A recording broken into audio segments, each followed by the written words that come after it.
wah aku ini pekerjaanku banyak loh, sampai pusing aku sebetulnya karena kesibukan yang luar biasa. Begitu selesai laporan diterima oleh bos, nggak lama lagi diberi tugas yang baru lagi. Nah, dan itu diceritakan di luar dan akhirnya sang bos pun mendengar.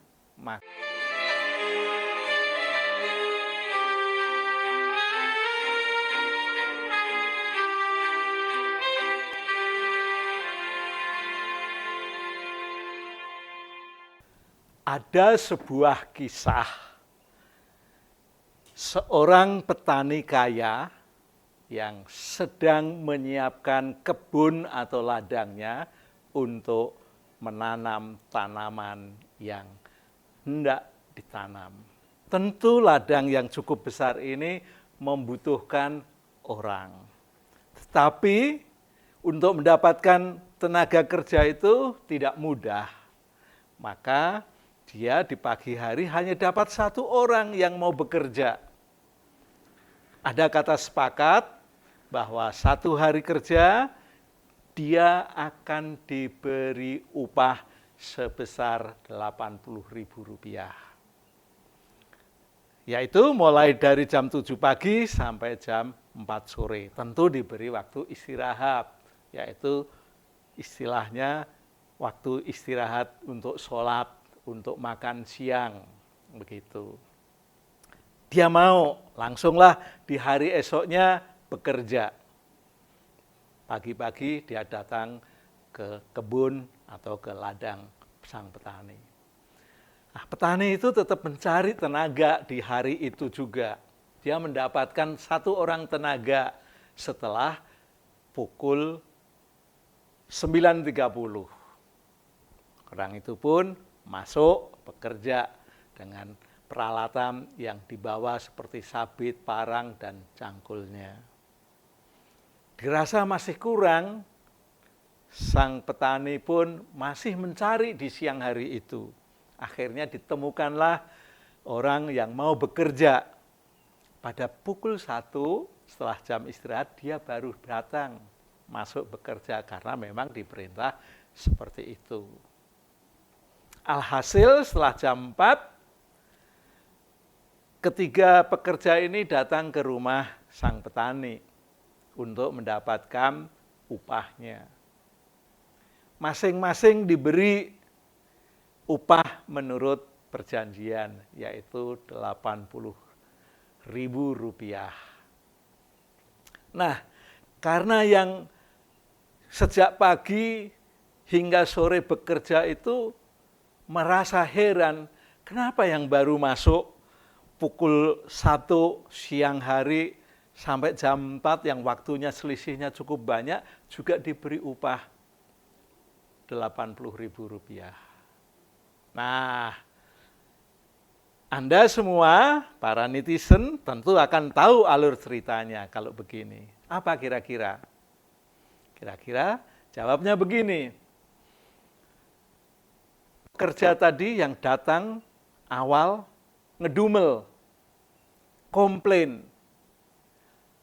Mengapa Pak petani saya diupah sama dengan orang yang baru bekerja? Sang petani menjawab, loh kan sudah sepakat kalau kamu bekerja padaku satu hari Rp80.000. Ya tapi dia kerjanya hanya sebentar Pak. Gitu. Nah ini sang petani pun berkata, kamu ini sebetulnya protes atau iri?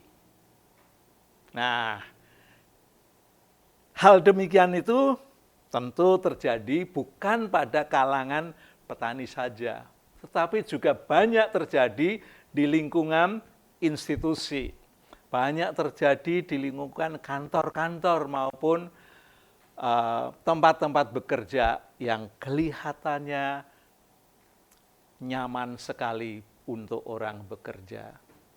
Karena ada satu orang yang diberi atau mendapat pekerjaan yang cukup banyak sehingga sibuk. Dan tentu ini memberikan penghasilan yang berbeda. Malahan ada suatu kantor yang tugas keluarnya banyak sekali. Ada yang tugas keluarnya sedikit. Atau malahan tidak pernah tugas keluar selama 1 bulan penuh. Nah, ini memang menimbulkan keirian. Ya. Kalau bagi yang tidak menerima pekerjaan iri, itu justru akan mendapatkan hal yang tidak baik.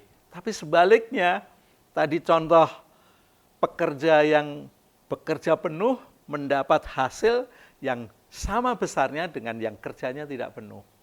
Keiriannya ini justru menjadi bahaya. Mengapa?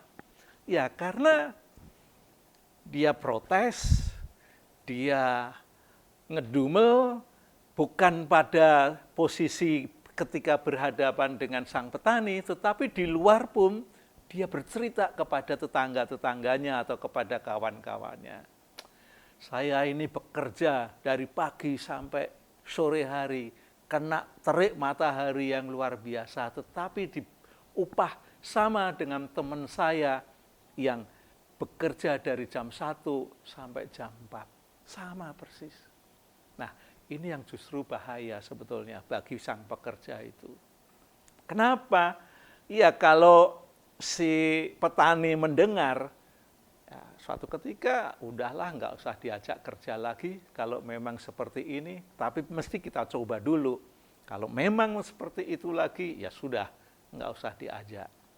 Nah, begitu halnya dengan yang di kantor-kantor, ya, orang yang terus-menerus memiliki volume kerja yang banyak dan tentu hasil keuangannya juga berbeda, maka ini bisa diiri oleh teman-temannya yang tidak mendapat pekerjaan yang dalam jumlah yang banyak. Apalagi teman yang merasa pekerjaannya sangat banyak itu di luar juga berkata-kata kepada teman-temannya, kepada tetangga-tetangganya.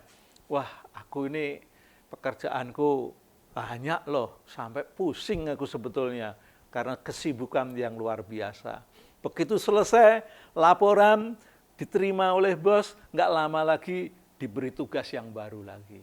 Nah, dan itu diceritakan di luar dan akhirnya sang bos pun mendengar, maka ada perilaku yang dianggap kurang baik oleh seorang pimpinan, ya, karyawan yang bekerja seperti itu. Nah, ini tentu mengakibatkan penilaian yang negatif dari seorang pimpinan kepada stafnya. Oleh karena itu, jikalau kita semua mendapat pekerjaan yang baik, ya lakukanlah dengan tulus. Ya, kalau perlu dibagi kepada temannya yang tidak pernah mendapat pekerjaan yang begitu banyak. Tolonglah dibantu aku, ya, supaya pekerjaanku menjadi lebih ringan. Ya, ini penting sekali, berbagi.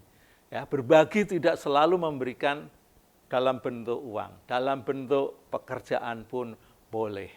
Dan apa yang terjadi kalau itu dilakukan dengan baik, maka orang yang sekalipun pekerjaannya hanya di kantornya saja, ya, dia tapi bisa menyelesaikan pembuatan laporan.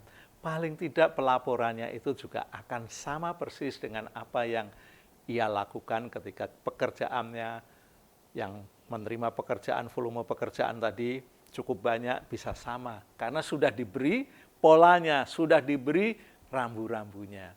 Nah, ini merupakan bagian dari kerjasama yang baik. Oleh karena itu, janganlah suka iri kepada teman, janganlah suka bawel, atau suka protes, atau suka ngedumel di luar. Karena ngedumel di luar itu merupakan hal yang kurang baik. Akan lebih baik dibicarakan dalam sebuah forum berhadapan-hadapan, tatap muka,